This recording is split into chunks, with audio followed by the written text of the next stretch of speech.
À l'âge de 21 ans, j'ai réalisé mon premier million d'euros. Aujourd'hui, j'ai 25 ans, je suis donc multimillionnaire. Et tout ça en partant de zéro. Alors, si je dis tout ça, c'est pas pour me vanter ou autre, c'est simplement pour légitimer cette vidéo, étant donné que sur YouTube, énormément de personnes s'inventent une vie pour essayer de te vendre quelque chose. Moi, tu as l'entièreté de mon parcours entrepreneurial qui est documenté sur ma chaîne YouTube, avec des vidéos datant même de quelques mois après que j'arrête le salariat. Donc à l'époque, j'étais livreur Deliveroo et je travaillais du coup chez Carrefour Market en parallèle. Et au cours de mon aventure sur YouTube, j'ai prouvé à de nombreuses reprises les résultats de mes différentes entreprises. Aujourd'hui, je voulais réaliser une vidéo comme on en trouve peu sur YouTube, une vidéo concrète sur comment devenir millionnaire. Je t'invite à liker la vidéo, t'abonner, mais aussi me suivre sur mon Instagram RaphaëlGNN et let's go, c'est parti pour la vidéo. Alors ce guide complet, il va être en 3 étapes. Ça va être de la réflexion, ça va être des prises de conscience, ça va être aussi des erreurs communes, on va dire, que les gens font lorsqu'ils lancent un business avec pour objectif de devenir millionnaire ou autre.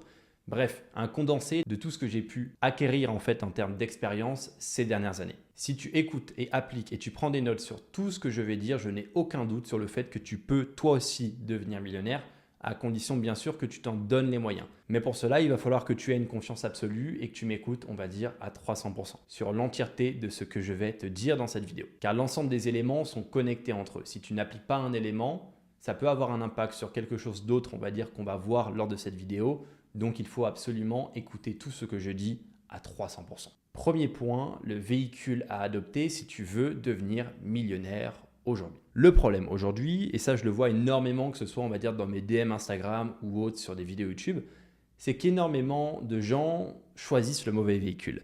Pour moi aujourd'hui, il y a 2 types de véhicules. Il y a un business à cash flow et il y a l'investissement. Et ces 2 choses sont totalement différentes et tout est une question de timing. Investir n'est pas une mauvaise chose, en aucun cas ça ne permet pas de gagner de l'argent. Bien sûr qu'on peut gagner de l'argent en investissant, mais tout est une question de timing et de chiffres. Énormément de personnes qui sont, on va dire, des débutants, c'est-à-dire qui ont 1000, 2000 euros, 3000 euros de côté, vont chercher à devenir millionnaires avec l'investissement. Et pour moi, c'est l'une des erreurs primordiales que la plupart des gens font. Et pourquoi en fait ils ne réussissent jamais? C'est qu'ils vont mettre l'investissement avant le business à cash flow. Et c'est tout l'inverse. Le business à cash flow aujourd'hui, c'est ton meilleur allié. C'est la chose que tu dois favoriser par-dessus tout. Par-dessus la crypto, par-dessus l'immobilier, par-dessus tout le reste. Et j'assume avec entièreté mes propos. Pourquoi cela? Parce que mathématiquement, un investissement, alors oui, tu vas me sortir le cas de je ne sais pas qui a gagné x15, x20 sur une crypto, mais si on prend, on va dire, la masse et les probabilités, un investissement peut te rapporter, si on est vraiment optimiste, 10-15% par an. 10-15% de 3000 euros, je te laisse sur le calcul, ça va prendre beaucoup de temps. Si ton objectif est de devenir millionnaire à 50 ans de manière hyper chill en investissant un peu le salaire que tu gagnes, je comprends totalement cette logique. Mais si tu veux être millionnaire dans les 2-3 prochaines années, l'investissement est ton pire ennemi. Parce que ça va prendre beaucoup trop longtemps à générer beaucoup de cash. C'est pour cela que ne fais pas l'erreur que font la plupart des personnes qui est d'investir ton argent en bourse, immobilier ou crypto. Quand tu commences, tout ton argent doit être investi dans le lancement de ton business à cash flow. Et je dis bien 100% de ton argent. Donc maintenant que tu as décidé que tu n'allais pas investir ton argent dans des actions ou autres, mais que tu allais investir ton argent dans un business à cash flow, tu vas arriver à la décision de quel business je lance. Est-ce que je lance un business physique, un business de livraison de nourriture, un restaurant ou autre, ou est-ce que je me positionne sur un business digital? Alors, ce qu'il faut savoir, c'est que les 2 options fonctionnent. Un business physique fonctionne très bien. Tu peux faire énormément, on va dire, d'argent avec un business physique, mais tu peux aussi faire énormément d'argent avec un business digital. Maintenant, on va parler un petit peu probabilité. Il y a 80% des gens qui vont regarder cette vidéo qui n'ont pas 50 000 euros à mettre dans une entreprise lorsqu'ils commencent. Et c'est tout à fait normal parce que réunir 50 000 euros, ça prend énormément de temps, ça prend énormément d'années de salariat pour réunir 50 000 euros. Moi-même, quand j'ai commencé, je n'avais pas 50 000 euros. Donc maintenant, imaginons que tu pars avec une trésorerie modérée. C'est-à-dire que tu as 2, 3, 4 000 euros de côté. Là, les probabilités que tu réussisses sur du business physique, elles sont minimes parce qu'avec 2, 3 000 euros, tu as très peu d'options, on va dire, et très peu de choix si tu souhaites, on va dire, lancer un business physique. C'est pour ça que dans ce cas-là, il faut que tu te positionnes sur un business en ligne et si possible, un business en ligne ne demandant pas énormément d'investissement. Ça, on va y revenir plus tard, mais c'est extrêmement important. Maintenant, une fois que tu as pris ta décision de te lancer sur un business en ligne, tu vas avoir le dropshipping, le SMMA, l'affiliation, ce genre de choses. Et énormément de personnes vont tous essayer de te convaincre et dire que leur business est le mieux. Pour ça, on va utiliser une loi en fait universelle, qui est une loi universelle de l'argent. C'est tout simplement que l'argent suit la tendance. En d'autres termes, ceux qui se positionnent sur les tendances du marché auront beaucoup plus de facilité à gagner de l'argent que ceux qui se positionnent sur des business qui ne sont pas tendance ou plus tendance. Et ça aussi, une fois de plus, c'est mathématique. Si un marché est en croissance, il y a de plus en plus de demandes. S'il y a de plus en plus de demandes, il y a un déséquilibre. Et si tu te positionnes sur ce déséquilibre-là en apportant une offre, tu peux faire beaucoup plus d'argent que dans un marché qui est totalement saturé ou autre. Tu verras au fil de la vidéo, je ne vais pas essayer de te convaincre sur quoi que ce soit, je vais juste te partager des réflexions. Et à la fin, suite à cette vidéo, tu es libre à toi d'être d'accord avec moi ou de ne pas être d'accord avec moi. Mais plutôt que de te dire, ok, ça c'est le mieux, lance-toi là-dedans. Non, je vais juste te partager des réflexions, te partager des faits logiques, te partager des lois un peu universelles qui vont simplement te permettre de t'aiguiller dans ta décision. Donc aujourd'hui, je vais parler d'un secteur du coup d'activité, tendance, que moi je fais actuellement, qui est simplement le marketing digital. Et pourquoi est-ce que c'est tendance ? Est-ce qu'aujourd'hui, tu penses que mettre des prospectus dans une boîte aux lettres, par exemple, va acheter ma pizza, etc., c'est prometteur? Est-ce que tu penses aujourd'hui que les panneaux publicitaires ont de l'avenir sur 15-20 ans devant eux? Est-ce que tu ne penses pas plus aujourd'hui que la publicité en ligne où on cible parfaitement, on va dire, les gens avec les centres d'intérêt du coup qu'ils ont grâce à des algorithmes, c'est pas beaucoup plus intéressant pour une entreprise de mettre en place cela? Si tu as un petit peu du jote, tu vas être assez d'accord avec moi. Dans le sens, aujourd'hui, la publicité en ligne, le marketing digital est blindé d'algorithmes ultra puissants qui vont analyser ton comportement, qui vont analyser tes centres d'intérêt, qui vont savoir ce que tu aimes. Et je te prends un exemple concret, ça t'est sûrement déjà arrivé, genre je sais pas, te dire ok, j'ai envie d'acheter une tente. Je sais pas pourquoi, une tente ça me vient à l'esprit. J'ai envie d'acheter une tente et puis genre 20 minutes après, tu vas voir une publicité vendant des tentes. C'est qu'aujourd'hui, les algorithmes sont tellement bien faits. C'est des ingénieurs qui ont, on va dire, 10 ans d'études qui vont coder, on va dire, ces algorithmes-là. Donc, en fait, ils sont proches d'une certaine perfection. Et d'un point de vue entrepreneurial, c'est hyper intéressant parce qu'on peut cibler des gens intéressés par notre produit. Alors que, par exemple, avec des panneaux publicitaires, c'est un peu compliqué. Tu mets un panneau publicitaire d'une tente, ça se trouve, le mec qui passe en voiture, il n'est pas du tout intéressé par acheter une tente, tout simplement. Donc aujourd'hui, le marketing digital et la publicité en ligne, c'est quelque chose mais d'ultra prometteur. Et dans le marketing digital, il n'y a pas que ça. Il y a le community management, le fait de publier sur les réseaux sociaux, par exemple des reels, des shorts sur YouTube ou autres. Et ça, ces dernières années, ça a littéralement explosé. Pourquoi ? Parce que ce format-là, en fait, qui est arrivé, pareil, c'est un format qui est étudié par des ingénieurs et qui nous rend totalement accro. Bon, ça, c'est encore un autre débat. Mine de rien, ils monopolisent en fait votre attention. Et votre attention, c'est de l'argent, on va dire, pour d'autres entreprises. Donc toutes ces choses-là, en fait, qui arrivent, c'est une sorte de révolution en fait digitale. On passe d'un système en fait avec de la publicité traditionnelle où on avait du mal, on va dire, à suivre les résultats en fait de nos campagnes, à aujourd'hui du coup des systèmes qui nous permettent en fait de tracer en fait au client près combien d'euros on rapporte pour une campagne. C'est-à-dire je mets 10 euros dans cette publicité, ça m'en rapporte 20. On est capable, on va dire, d'avoir une précision parfaite sur nos campagnes publicitaires. Et cette révolution-là, c'est la révolution de demain. Tout simplement parce que ça répond à une problématique qui est vieille comme le monde, qui est que les entreprises veulent toujours faire plus d'argent. C'est la base même de notre modèle économique. Et il suffit de regarder les statistiques pour comprendre qu'on est à l'aube en fait d'une révolution. Les chiffres, on va dire, parlent d'eux-mêmes. De plus en plus de personnes au cours des prochaines années et surtout d'entreprises vont adopter le marketing digital. Parce que si on regarde la situation aujourd'hui en France, elle n'est pas ouf d'un point de vue marketing digital. Très peu de restaurants font appel à des agences pour en quelque sorte gérer leur marketing digital. La plupart se tournent vers des solutions traditionnelles et c'est pas ouf. Mais ça veut dire que pour nous, en tant qu'agence du coup de marketing digital, il y a du travail. Et ça, c'est ce qu'on demande. Et souvenez-vous de ce que je vous ai dit tout à l'heure. Il faut, si tu veux devenir millionnaire en 2, 3, 4 ans, surfer sur les tendances. Le marketing digital est une tendance et ça ne va faire que s'accroître dans les prochaines années. De deux, il faut faire quelque chose qui fonctionne et ne pas chercher l'idée révolutionnaire. Et chercher à inventer le prochain Google, Facebook, ChatGPT, en fait, niveau probabilité, très peu de personnes y arrivent. Il y a plus de chances de gagner au loto que même en étant bon développeur, etc., inventer le prochain Facebook. Pourquoi ? Parce qu'on est dans un monde où tout le monde est en compétition, tout le monde cherche à inventer la prochaine startup qui va buzzer.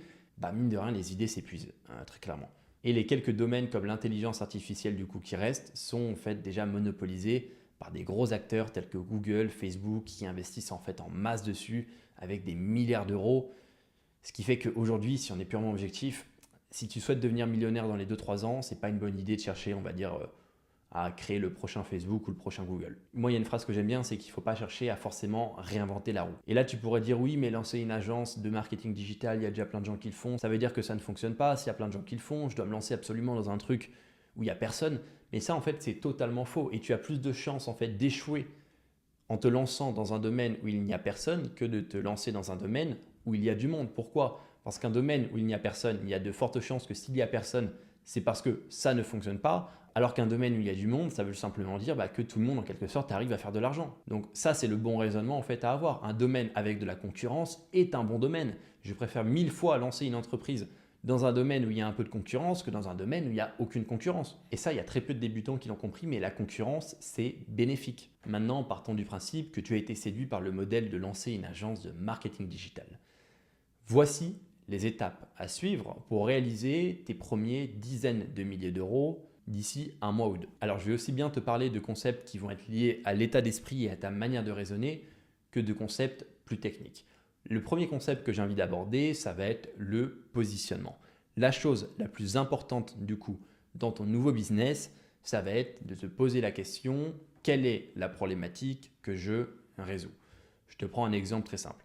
J'aide les restaurants à faire plus d'argent du coup via de la publicité sur Facebook. Tu réponds à une problématique. Mais pose-toi la question de est-ce que je ne pourrais pas mieux faire d'un point de vue problématique? Est-ce que je ne pourrais pas trouver une problématique qui est beaucoup plus grosse? Et là, en étant un petit peu créatif, tu peux arriver à vraiment des centaines et des centaines et des centaines d'idées. Et c'est pour ça qu'une fois de plus, la concurrence n'est pas du tout une bonne chose. Parce qu'il suffit de prendre un angle de marché différent en fait, d'un concurrent et tu as des centaines de milliers d'euros qui s'offrent à toi, quoi, littéralement. Donc, je vais te faire une réflexion par rapport à une autre idée potentielle. Tu te creuses, tu creuses, tu creuses dans ton esprit et tu te dis, ok, pourquoi pas automatiser des services clients via l'intelligence artificielle? Ça économise énormément, on va dire, d'argent du coup en frais d'employés à pas mal d'entreprises. Donc il y a la motivation et la problématique en fait d'économiser de l'argent qui est aussi extrêmement importante. Et de deux, aujourd'hui, tu proposes une solution fonctionnelle. Une IA peut automatiser à 95% un service client. Pour autant, est-ce que les gens le font? Non. Et c'est là où c'est intéressant. Pourquoi les gens ne le font pas? C'est qu'il n'y a pas encore eu d'agence qui a tout simplement proposé ce genre de service. Donc si toi tu te positionnes suite à cette vidéo dessus, il y a énormément, on va dire, d'entreprises qui vont être intéressées par ce service. J'ai donné cet exemple bien sûr, mais je pourrais t'en sortir des centaines d'autres si je le souhaite, littéralement.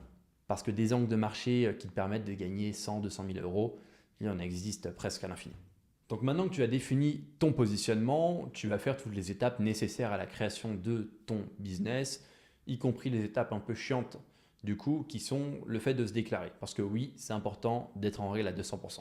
Donc pour ça, il existe une multitude de sites web sur Internet où tu peux soit le faire toi-même, ou soit payer tout simplement pour qu'une entreprise le fasse à ta place, et au moins tu n'as rien à gérer et tu peux te concentrer exclusivement sur ton nouveau business. Maintenant, j'ai pas envie que tu te lances tête baissée du coup dans ton entreprise. J'ai envie que tu penses mathématiques et que tu te fixes un objectif. L'objectif est de faire 1 million d'euros au cours des 365 prochains jours.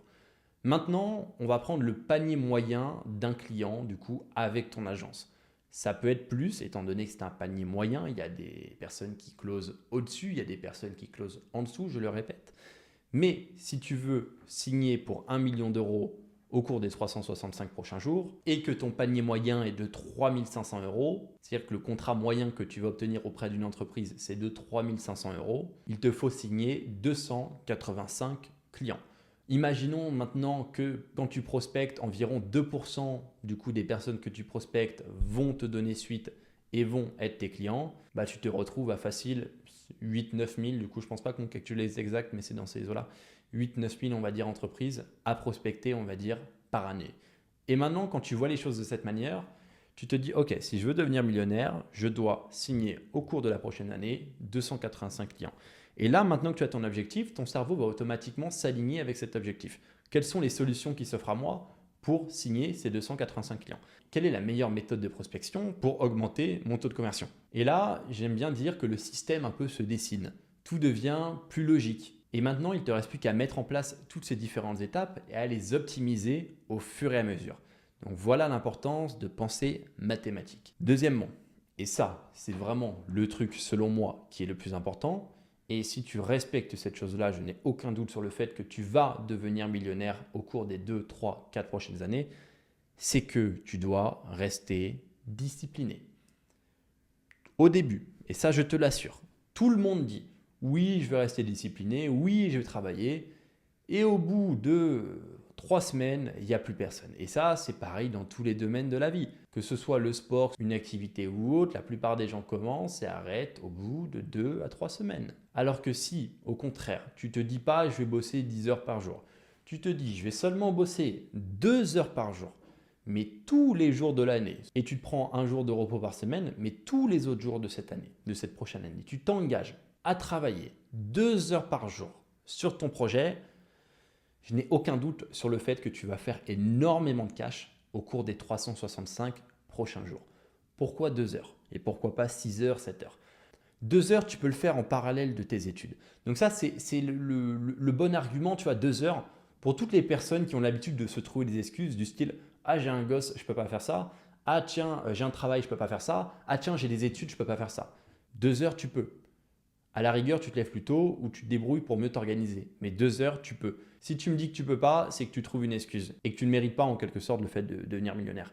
Parce que 2 heures, tout le monde peut trouver 2 heures dans sa journée pour bosser sur son projet entrepreneurial. Maintenant, on va voir du coup la seconde partie qui est pour moi l'une des compétences en fait primordiales en fait au fait de devenir millionnaire. J'ai pas l'étude sous les yeux, mais aux États-Unis, l'emploi en fait qui crée en fait le plus de millionnaires du coup, c'est simplement la vente. Et ça, je ne peux être que d'accord avec ça. La vente aujourd'hui est la meilleure compétence à apprendre si tu veux devenir entrepreneur. Ça va te servir à tout niveau. Ça va te servir pour tes clients, pour améliorer les processus qu'ils ont en place, etc. Pour avoir un certain sens logique vis-à-vis de la psychologie humaine. Ça va te servir aussi pour toi, pour améliorer le taux de conversion du coup lorsque tu prospectes avec ton agence. Ça va te servir à tout niveau. Et tu ne peux pas tricher. Tu ne peux pas sauter cette étape. Si tu sautes cette étape-là, ça va être beaucoup plus long. Par contre, si tu décides de te former dans le domaine de la vente, tu vas accélérer ta réussite de x10, x15. Donc, par rapport à ça, la petite conclusion, c'est que tu dois apprendre à vendre. Tu dois apprendre la psychologie humaine derrière la vente. Et l'un des meilleurs moyens de s'améliorer, on va dire, dans le domaine de la vente, et tu verras que cet exercice va te permettre aussi bien d'améliorer ton business, de gagner plus que de prendre en compétences, c'est tout simplement le fait d'enregistrer l'entièreté de tes appels. Enregistrer l'entièreté de tes appels va te permettre d'avoir un point de vue extérieur par rapport à ce que tu dis et par rapport à comment tu vends. Ça va aussi te permettre d'améliorer ton positionnement. Parce que si tu ne vends pas, des fois, ce n'est pas une question de compétence en vente, ça peut être aussi que ton positionnement n'est pas correct. Peut-être que la problématique que tu résous n'est pas assez, on va dire, importante. Il n'y a pas une assez grosse problématique pour que le client puisse débourser 3, 4, 5 000 euros du coup pour la résoudre. Donc là, tu te dis, je vais peut-être ajuster ma problématique. De deux, tu peux peut-être aussi remarquer que tu n'es pas assez compétitif d'un point de vue tarif et qu'il y a des concurrents qui ont, on va dire, des meilleurs tarifs. Donc tu peux peut-être prendre un autre angle légèrement différent ou bien ajuster tes tarifs. Et ça, tu peux le faire uniquement si tu enregistres ces appels. Parce que lorsque tu es dans l'appel, tu fonces tête baissée, etc., c'est très dur d'avoir, on va dire, une prise de conscience sur nous-mêmes. Donc autant les enregistrer et les écouter juste après et tu peux analyser les erreurs que tu fais et t'améliorer à chaque fois. Et l'objectif d'un entrepreneur, pour moi en tout cas, c'est ma vision des choses, c'est que tu dois essayer de faire au mieux chaque action répétitive que tu fais dans ton entreprise que la fois précédente. Et si tu es dans cette optique d'améliorer, on va dire, continuellement les différents process qui rapportent de l'argent à ton entreprise, tu es sur la bonne voie. Optimisation, remise en question et action répétitive, c'est la formule gagnante pour générer des millions d'euros par année. Maintenant, une fois que tu as lancé ton entreprise, que tu as en quelque sorte cette philosophie d'amélioration, on va dire, en permanence sur les compétences importantes comme la vente, on va parler d'une chose qui est indispensable aussi, ça va être l'optimisation, mais aussi l'état d'esprit. Et tout ce que tu as vu jusqu'à maintenant ne sert à rien si tu n'optimises pas tes processus, mais aussi ton état d'esprit. Parce qu'aujourd'hui, ce qui est intéressant, c'est qu'on a des études sur tout et n'importe quoi, mais on a aussi des études sur le fait de pourquoi les gens en fait deviennent millionnaires aujourd'hui dans le monde. Qu'est-ce qui fait? Qu'est-ce qui pousse, on va dire, quelqu'un à, on va dire, faire une action répétitive pendant, on va dire, des mois, jusqu'à avoir un certain, on va dire, chiffre sur son compte? Et ça, pour moi, on en revient à la conclusion que l'état d'esprit, mine de rien, est primordial pour devenir, on va dire, millionnaire. Donc, on parlera de l'optimisation dans quelques minutes, mais je vais d'abord faire une parenthèse là-dessus. Et que malheureusement, t'as beau avoir les meilleures stratégies, t'as beau être talentueux. Moi, je connais des gens très talentueux. Mais si t'as pas l'état d'esprit qui te permet de devenir millionnaire, tu ne le deviendras pas. Et je prends énormément aussi, par exemple, de gens qui viennent, on va dire, de grandes écoles, des ingénieurs, etc., qui ont des cerveaux extrêmement pragmatiques sur le fait de résoudre des problématiques. Mais en fait, ce qu'ils adorent, c'est résoudre des problématiques et non pas avancer, on va dire, sur des choses concrètes dans leur propre vie. Donc, il faut différencier les différents types d'intelligence qu'on a tous en fait en nous. Il y a différents types d'intelligence. Et je pense sincèrement que l'intelligence est secondaire dans le fait de devenir millionnaire. Un idiot qui est déterminé et qui est prêt à se remettre en question et qui est prêt du coup à écouter ce que les autres ont à lui dire pour progresser a largement plus de chances que quelqu'un qui sort d'HEC mais qui est ultra scolaire, qui a plein de croyances en fait limitantes sur le business en ligne ou autre. Bah pour moi en fait l'idiot du coup qui se remet en question a littéralement 5 fois plus de chances. Et c'est ce qu'il faut jamais oublier, il faut toujours faire preuve d'humilité lorsqu'on commence parce que l'humilité sera ton plus grand allié. Si tu es humble, tu te remettras en question. Si tu te remets en question, tu te questionneras. Et si tu te questionnes, tu arriveras à des réponses, on va dire, différentes que les gens qui ne se questionnent pas et qui font tête baissée. Et je vais te donner maintenant les 4 points primordiaux d'un point de vue état d'esprit que tu dois adopter dès maintenant et qui vont, j'en suis persuadé, te permettre de devenir millionnaire beaucoup plus rapidement si tu en donnes les moyens. Le premier point, ça va être le fait de se créer des habitudes. On revient un petit peu à ce que j'ai dit tout à l'heure, qui est que ton habitude de travail de 2, donc j'ai pris 2 heures pour les personnes qui se lancent, mais par exemple, si tu as plus de temps à disposition, utilise plus de temps, c'est logique. Mais l'habitude de travailler tous les jours, peu importe ce qu'il arrive dans ta vie, peu importe comment tu te sens, peu importe si tu as la motivation ou pas, peu importe si tu es fatigué un jour ou pas, c'est indispensable. Parce que si tu ne respectes pas ça, il faut comprendre qu'en 3 semaines, tu ne peux pas créer un business qui te rapporte 10-15 000 euros par mois. Un business en fait qui te rapporte beaucoup d'argent, c'est un business en fait sur lequel tu as été régulier pendant des mois, tout simplement. De deux, je vais appeler ça l'apprentissage. Aujourd'hui, si tu n'es pas prêt à investir l'argent que tu gagnes et l'argent que tu as actuellement dans le fait de te former sur des nouvelles stratégies pour acquérir des clients, etc., tu ne réussiras pas. Investir dans les compétences via des formations, des programmes d'accompagnement, etc. C'est un peu le test de savoir si tu es méritant ou pas de réussir, très clairement. La réussite, elle arrive quand tu es prêt à mourir pour ton projet, quand tu es prêt en fait à tout donner ce que tu as en réserve pour ton projet. C'est là qu'elle arrive, la réussite. Elle n'arrive pas de manière équilibrée, elle n'arrive pas en fait de waouh, comme un claquement de doigts. Non, c'est quand tu es prêt à tout donner pour faire réussir ton projet que là, la réussite arrive.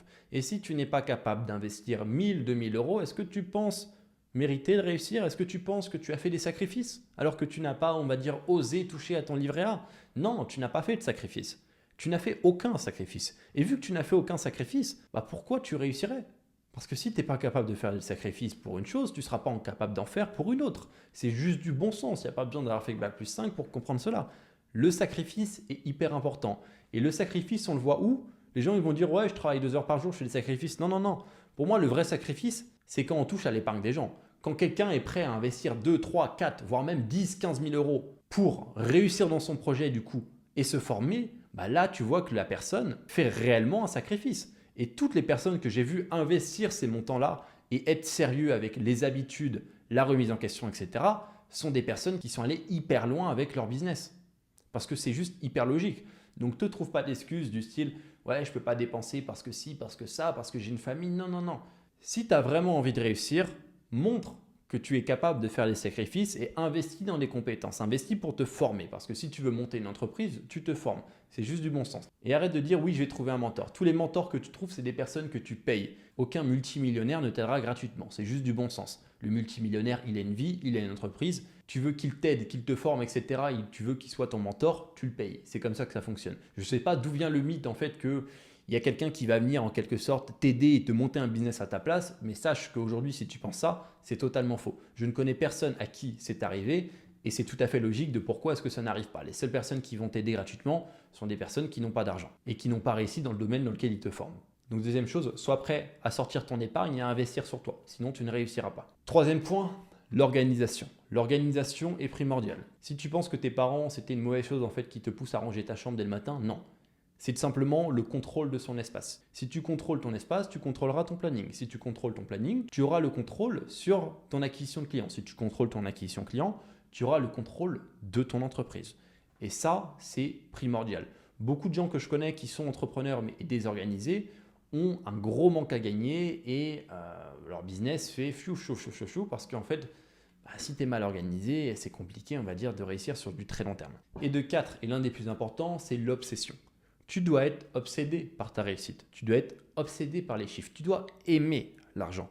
Si tu n'aimes pas l'argent, pourquoi en fait tu cherches à devenir millionnaire? Change de vidéo, regarde, on va dire comment devenir, je ne sais pas, avoir le job de tes rêves, etc. Mais si tu n'aimes pas l'argent, pourquoi devenir millionnaire? Tous les millionnaires que je connais sont des personnes qui aiment l'argent, même s'ils ne te le diront pas, parce que c'est un peu tabou en France, mais assume-le, aime l'argent. L'argent est important, l'argent te permet de mieux vivre, l'argent te permet de faire plaisir à tes proches. L'argent te permet simplement de te payer des expériences que monsieur tout le monde ne peut pas se payer. L'argent est ultra important. Alors, en aucun cas je dis que l'argent fait tout, mais je dis juste que l'argent est important. Mes propos sont nuancés. Et aujourd'hui, si tu veux devenir millionnaire, tu dois aimer l'argent. Et je me rappelle, moi, quelque chose que j'avais fait en fait, lorsque j'étais en train de réaliser mon premier million, du coup, quand j'avais 20 ans, 19 ans, etc. C'est qu'en fait, j'avais un tableau Excel du coup sur mon ordinateur et je notais, on va dire, à combien j'étais sur mon compte en banque, par exemple, toutes les semaines. Et je savais exactement combien il me restait à faire pour devenir millionnaire. Je me rappelle même du soir exact où je suis devenu millionnaire. Quand j'ai reçu la dernière notification, du coup, qui était le paiement d'un client, c'était 1500 € du coup. Et là, je suis passé de 900, on va dire 99 à 1 500 000 € sur mon compte en banque. Je me rappelle de ça. J'ai suivi cela. Je l'ai manifesté en fait, en quelque sorte, tu vois. Je l'ai manifesté et ça, c'est hyper important. Tu dois aimer l'argent. Si tu veux te fixer ce défi, fais-le aussi parce qu'il m'a énormément aidé. C'est aujourd'hui, regarde tes finances, tu es à combien? Maintenant, tu vas noter chaque semaine à combien tu es jusqu'à que tu arrives à 1 million d'euros. Et crois-moi, c'est hyper plaisant parce que le jour où tu arrives, tu regardes ton tableau Excel et tu fais waouh, tout ce chemin parcouru et pour au final devenir millionnaire, c'est incroyable. Et si tu combines tout ce que je t'ai dit dans cette vidéo, c'est-à-dire ces 4 leçons mindset plus ces prises de conscience sur comment te positionner, l'ajustement par rapport à tes offres, etc., histoire d'avoir un market fit en fait qui est absolument parfait et de répondre à une vraie problématique, je peux t'assurer une chose, c'est qu'au cours des 2-3 prochaines années, tu vas devenir millionnaire si tu respectes absolument tout ce qui a été dit dans cette vidéo. Et d'ailleurs, si ça t'intéresse de développer ton projet entrepreneurial, j'ai débloqué des créneaux téléphoniques de 30 minutes avec mon associé. Ces créneaux téléphoniques sont offerts et te permettent d'avoir une analyse sur ton projet, qu'on valide le projet ensemble et qu'on puisse t'accompagner si de 1, tu as le budget et si de 2, tu es vraiment obsédé par la réussite de ton projet. Donc, je t'invite tout simplement à cliquer sur le premier lien dans la bio et réserver ton créneau téléphonique avec mon associé. C'était Raphaël Genel les amis et on se retrouve dans une prochaine vidéo.